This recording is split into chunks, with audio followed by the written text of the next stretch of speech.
So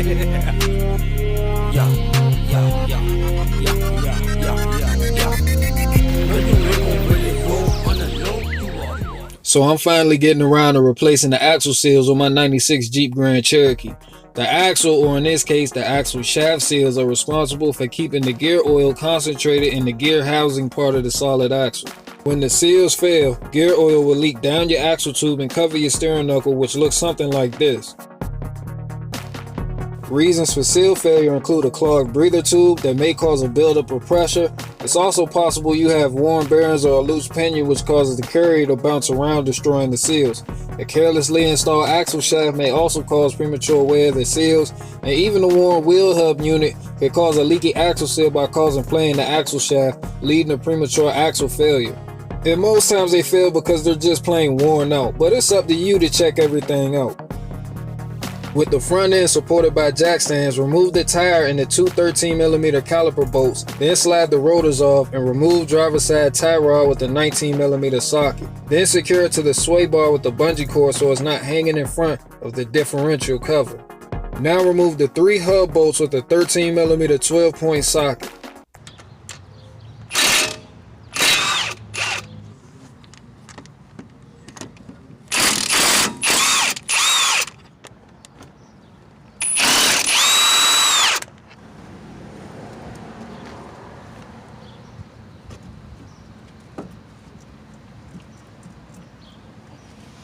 This is what happens when you use anti-seize.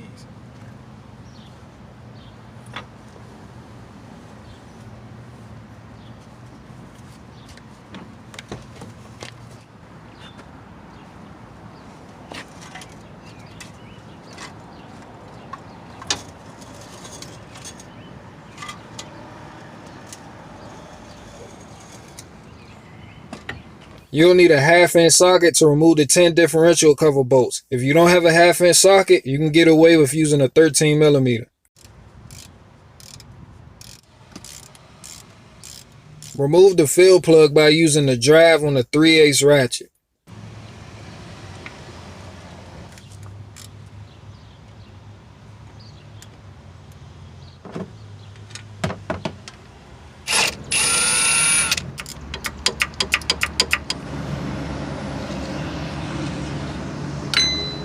So now we're going to leave one bolt in at the top so the cover doesn't go flying off when it's knocked loose.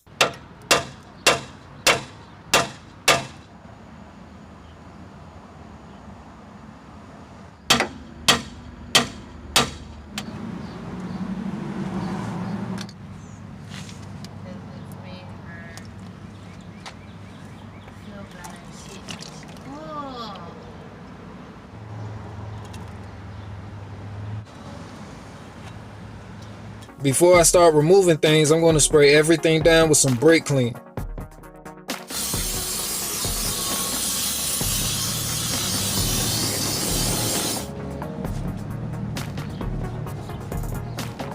Before taking out the carrier, we have to remove the two bearing caps. You want to make sure you don't switch around these parts because they have to go in the exact same way they came out. The driver's side bearing cap has a 27 facing upward. The passenger side bearing cap has a 36 facing upward.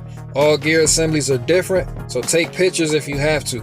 Also be careful of any shims and races that may fall out because they can't be mixed up. You'll need a 5/8 socket to remove the 4 bearing cap bolts.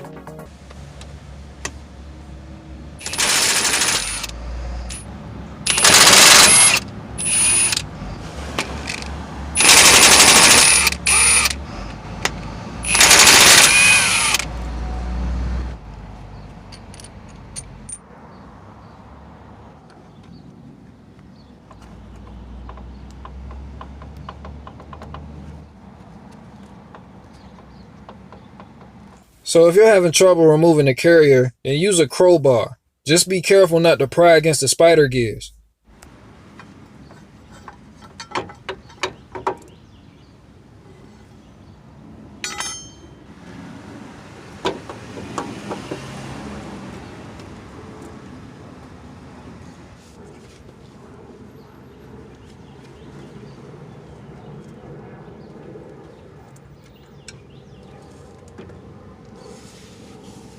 So these are the differential gears. You have your spider gears inside the carrier that's bolted to your ring gear, which mates with the pinion gear, which is spun by the drive shaft that's connected to the transfer case. All these gears work together to keep you moving forward. Here's the bad seal. It's press fitted in there, so I'll be using 30 inches of extensions with a 33mm socket to bang both passenger and driver side seals out.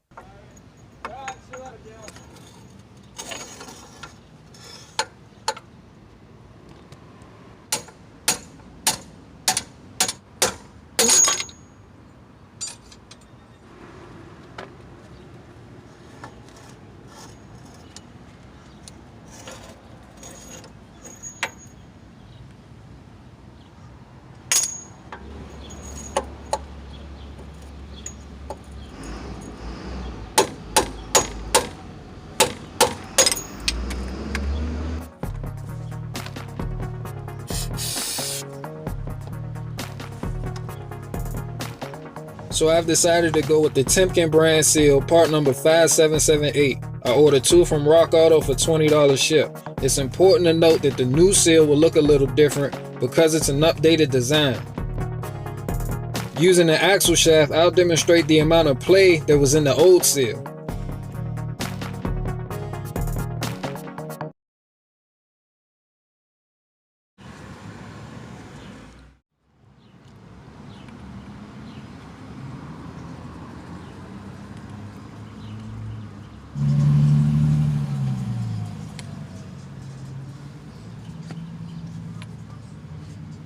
For installation, I'll be putting the old seal behind the new seal using a 36mm socket to drive it home.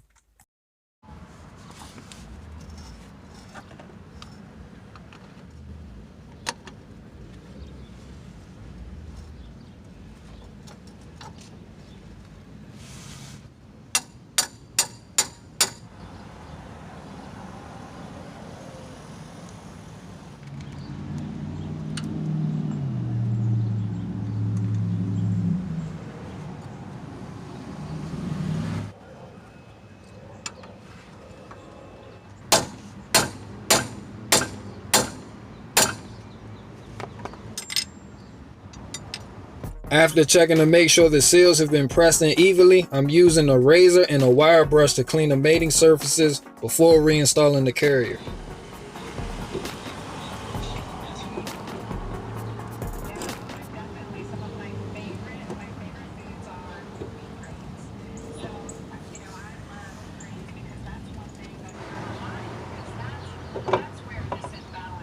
Use red Loctite on the threads of the bearing cap bolts, then torque them down to 60 foot-pounds in a crisscross pattern.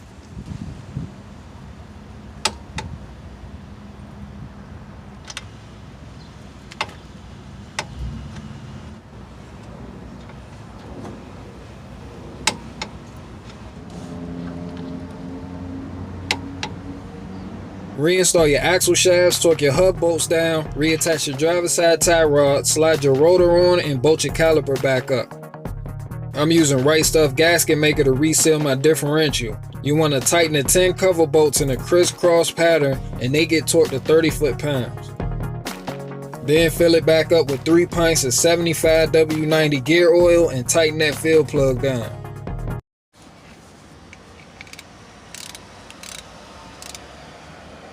So that's how you replace the inner seals on this Dana 30 axle. Don't forget to bang that subscribe button, and until next time, y'all stay tuned.